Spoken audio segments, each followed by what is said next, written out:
മലപ്പുറം നിലമ്പൂരിൽ തേനെടുക്കുന്നതിനിടെ ആദിവാസി യുവാവ് മരത്തിൽ നിന്ന് വീണു മരിച്ചു. ചാലിയാർ സ്വദേശി വേണുവാണ് മരിച്ചത്. സമീർ ബിൻ കരീമുണ്ട് മലപ്പുറത്ത് നിന്ന്. സമീർ, എന്തൊക്കെയാണ് വിവരങ്ങൾ?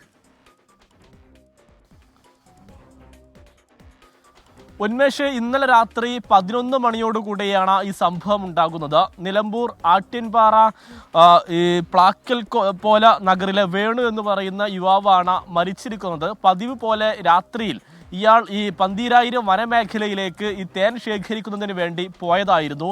അങ്ങനെ വലിയ ഒരു മരത്തിൽ കയറി തേൻ ശേഖരിക്കുന്നതിനിടയിൽ കാൽ വഴുതി താഴോട്ട് വീഴുകയായിരുന്നു. വലിയ മരമായതുകൊണ്ട് തന്നെ ഗുരുതര പരിക്കേറ്റ് ഉടൻ തന്നെ തൽക്ഷണം മരിച്ചു എന്നുള്ളതാണ് നിലവിൽ നമുക്ക് ലഭ്യമാകുന്ന വിവരം. ഉടൻ തന്നെ ഈ സമീപത്തുണ്ടായിരുന്നവരും പഞ്ചായത്ത് അംഗവും ഒക്കെ തന്നെ ചേർന്നുകൊണ്ട് ഇയാളെ നിലമ്പൂർ ജില്ലാ ആശുപത്രിയിലേക്ക് എത്തിച്ചെങ്കിലും ജീവൻ നഷ്ടമായിരുന്നു എന്നുള്ളതാണ്.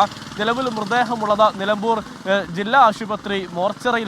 ഈ ആദിവാസി യുവാക്കളൊക്കെ തന്നെ രാത്രി കാലങ്ങളിലാണ് ഈ തേൻ ശേഖരിക്കാനായി വനത്തിലേക്ക് പോകുന്നത് എങ്കിലും ഈ അപകടങ്ങൾ അത്ര പതിവുള്ള കാര്യമല്ല. ഉന്മേഷ്, സമീർ ബിൻ കരീമാണ് വിവരങ്ങൾ നൽകിയത്.